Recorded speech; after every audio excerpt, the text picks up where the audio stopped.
নমস্কার, মহারাষ্ট্র জীবনযাপনে আপনাদের স্বাগত। তো চলুন আমার সাথে আজ একটা মহারাষ্ট্রের ছাদের অনুষ্ঠানে আপনাদেরকে নিয়ে যাই। তো ভিডিওটাতে প্রথম থেকে শেষ পর্যন্ত দেখার অনুরোধ রইল, আশা করছি ভালো লাগবে। তো দেখুন আমি চলে এসেছি, আমি যেখানে থাকি সেই পাশের বাড়িতেই এই অনুষ্ঠানটি হচ্ছে। তো আমিও সেখানে নিমন্ত্রিত, তাই আমিও চলে এলাম আজকে এখানে আপনাদের সঙ্গে শেয়ার করতে কি কেমন সে বৃত্তান্ত সমস্তটি তুলে ধরবো। আর হ্যাঁ, সরি, আমি 10 থেকে 15 মিনিট লেট হয়ে গেছিলাম, যার কারণে আমি প্রথম যে শুরুটা সেটা আমি আপনাদেরকে দেখাতে পারলাম না। এখানে প্রথমে শুরু যেটা হয়েছিল, যেটা জানতে পারলাম আমি, সেটা হলো প্রথমে কিছুই না, যে প্রথমে এলো, তারপরে তাকে বরণ করা হলো, মানে পাটা ধুইয়ে তাকে অক্ষত টক্ষত দিয়ে হলদি কুমকুম দিয়ে তাকে বরণ করে তাকে যে ডেকোরেশন ভালো ছিল তাকে বুশ করিয়ে দিয়ে সুন্দরভাবে তাকে যে আত্মীয় স্বজনরা যে একে একেবারে তাকে ঝোলাতে থাকছে। তো এই রকমভাবেই চলছিল। যে দেখুন পাশে যে মহিলারা এসেছেন তারা নানা রকম অনুষ্ঠান বাড়িতে গান বাজনা করে থাকেন। তো এখানেও তাদেরকে আনা হয়েছে মেয়েটিকে এন্টারটেন করার জন্য, যে তাকে নানা রকমভাবে এন্টারটেন করছে, নানা রকম প্রশ্ন করছে, তার মা হওয়ার অনুভব জিজ্ঞেস করছে, তার শ্বশুর বাড়ি বাপের বাড়ি নানা রকম আর কি মারাঠি ভাষাতে তারা নানা রকম অনেক রীতিতে তাদেরকে মেয়েটিকে জিজ্ঞেস করছিল, এবং বেশ সুন্দরভাবে তাকে একটা এন্টারটেন করার আর কি প্রয়াস করছিল। কি সুন্দরভাবে তাকে দেখো ঝোলনায়, মানে বেশ একটা নববধূ সাজে তাকে সাজানো হয়েছে সবুজ কালারের শাড়ি পরে। এখানে সবুজ কালারের শাড়িটা মানে এখানে বিয়ে বা যে কোনো শুভ অনুষ্ঠান হলে কিন্তু এরা সবুজ কালারের শাড়ি বা ড্রেস পরে থাকে। এটা নাকি মহারাষ্ট্রদের কাছে শুভ কালার হিসেবে মানে ধরা হয়। তো যাই হোক, খুব সুন্দর একটা মানে সুন্দর একটা মহল তৈরি হয়েছিল, খুব সুন্দর একটা প্রয়াস। কিন্তু এইভাবেই আমার মনে হয় স্বাদ অনুষ্ঠানগুলো হওয়া দরকার, যেহেতু আমার কাছে এটা একটা নতুন একটা ব্যাপার। কারণ আমি এখানে এক তো প্রথমে এইরকম অনুষ্ঠানে প্রথম গেলাম, আর দ্বিতীয় নাম্বার সেটা হলো আমাদের বাঙালিদের, যদি আমি তো বাঙালির ক্ষেত্রে যদি বলা যায় যে আমাদের বুঝতেই পারছেন যে আমাদের কীরকম স্বাদ অনুষ্ঠান, আমাদের কি এক তো বাপের বাড়িতে যাওয়া হয় না, বাপের বাড়ির মানুষরা এসে পরে এখানে আমাদের খাওয়া দাওয়ার অনুষ্ঠানটি বেশ রাখে, এইসবের এত মানে আড়ম্বরের সাথে তো কিছুই করে না, ঠিক আছে। তো আমার বাড়ির তো সেরকমই কিছু হয়েছিল, মানে শুধু খাওয়া দাওয়ার আর এইসবের আলোচনা ছিল, এত মানে মেয়েকে যে এত এন্টারটেন করা হয় এই ধরনের কিছু হয় না। তো যাই হোক, ছাড়ুন নিজেদের ব্যাপার। যে দেখুন এখানে মেয়ে জামাই একসাথে বসে তাকে আবার তার মেয়ের মামি এখানে বরণ করে নিচ্ছে। আর হ্যাঁ, সব থেকে যেটা বলার ব্যাপার সেটা হলো মেয়েকে কিন্তু মেয়ের বাপের বাড়িতে এনে পরে এখানে সাদের অনুষ্ঠানটি করা হচ্ছে, মানে মেয়ের শ্বশুরবাড়ির মানুষজনরা এখানে সবাই এসেছে, এবং সেখানেই কিন্তু মানে সম্পূর্ণ আর কি অনুষ্ঠানটি মানে বাবার বাড়ি থেকে আর কি প্রোভাইড করা হয়েছে। তো সুন্দরভাবে মানে 7 মাসে, আর হ্যাঁ যেটা বলবো, সরি, 7 মাসের মানে স্বাদের অনুষ্ঠান হচ্ছে এখানে, 9 মাসের হয় না। কারণ বলছে 9 মাসের আমরা করি না, কারণ এক তো রীতিতে নেই, দ্বিতীয় নাম্বার 7 মাসে অনেকে রিস্ক নিতে চায় না, তো যদি কোনো টাইম না পাওয়া হলো, রিস্ক না হলো, তার জন্যই কিন্তু 7 মাসে জিনিসটা সেরে ফেলা হয় আর কি। তো বেশ সুন্দর। আর এই যে দেখুন এখানে সব বরণ করছে।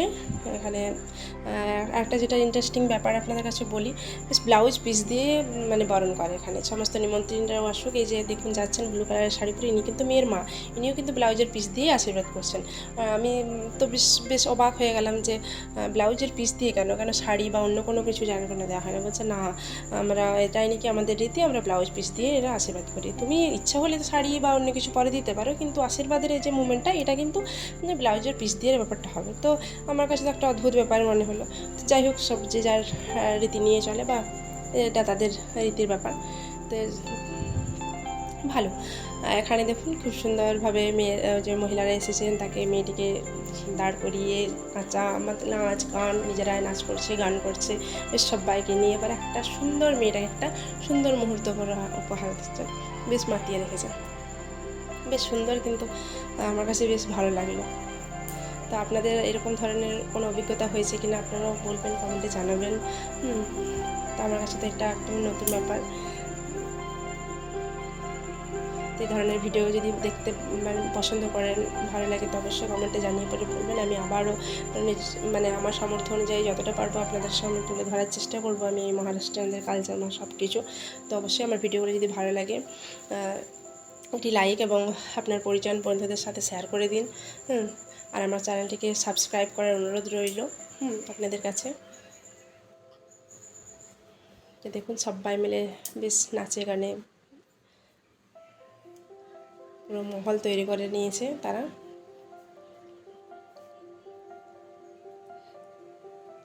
তো এই অনুষ্ঠানটি এভাবেই এখন কন্টিনিউ মোটামুটি 4টে-5টা অবধি মানে চলবে, কারণ অনুষ্ঠানটি শুরু হয়েছিল মোটামুটি 2টোর থেকে শুরু হয়েছিল, মোটামুটি 5টা অবধি অনুষ্ঠানটি একরকম কন্টিনিউ চলেছে। এ ধরনের নাচ গান নানা রকম মানে এইসবের মধ্যে আর কি জিনিসটা হচ্ছিলো। মেয়েকে সবাই আশীর্বাদ করছে, যাচ্ছে, ঝোলাচ্ছে, এসব আর কি। মেয়েকে মিষ্টি খাওয়ানো, 7 রকমের মিষ্টি ছিল।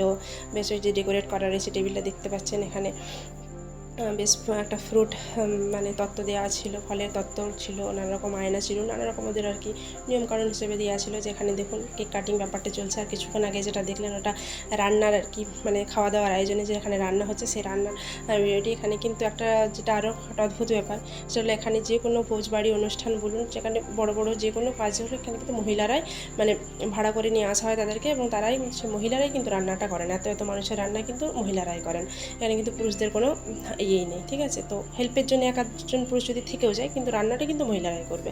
তো আমাদের যেমন পুরুষরা করে থাকে, কিন্তু এখানে কিন্তু সেরকম নয়। চলুন, এখানে কিন্তু কেক কাটিং হয়ে গেছে, এখানে অনুষ্ঠান এখানেই শেষ, মানে কার্যক্রম। এবার খাওয়া দাওয়ার ব্যাপার। তো চলুন খাওয়া দাওয়া। এই যে এখানে দেখুন আমাদের খাওয়া দাওয়ার টাইম চলে এসেছে। এখানে আমি ঘড়িটা দেখালাম 7টা 10 বাজে। 7টা 10-এ মানে খাওয়া দাওয়ার ডাক চলে এসেছিলো। আমাদের সমস্ত কার্যক্রম শেষে বাড়িতে আমরা চলে এসেছিলাম। তারপরে খাওয়া দাওয়া খুব তাড়াতাড়ি, এখানে মহারাষ্ট্রের মানুষ থেকে খুব তাড়াতাড়ি খাওয়া দাওয়া করে। তো মোটামুটি 7টা থেকে খাওয়া দাওয়ার রাতের যে খাওয়াটা স্টার্টিং হয়ে গেছিলো। একটু এখানে তাড়াতাড়ি হচ্ছে, কারণ সেদিন বৃষ্টির একটু প্রকোপ ছিল বলে তাড়াতাড়ি খাওয়া দাওয়াটা সেরে না। বাইরের যে মানুষেরা এসেছিলো আত্মীয়রা, তারা কিন্তু অলরেডি খাওয়া দাওয়া করে তারা বেরিয়ে গেছে। তো এখানে এই যে খাওয়া দাওয়া আমাদের চালু হয়ে গেছে, এখানে খাওয়া দাওয়া হয়েও গেছে, আমরা আড্ডা দিচ্ছি। যাই হোক, ভিডিওটা আর বাড়াবো না, এখানেই শেষ করছি। ভালো থাকবেন, দেখার জন্য অসংখ্য ধন্যবাদ।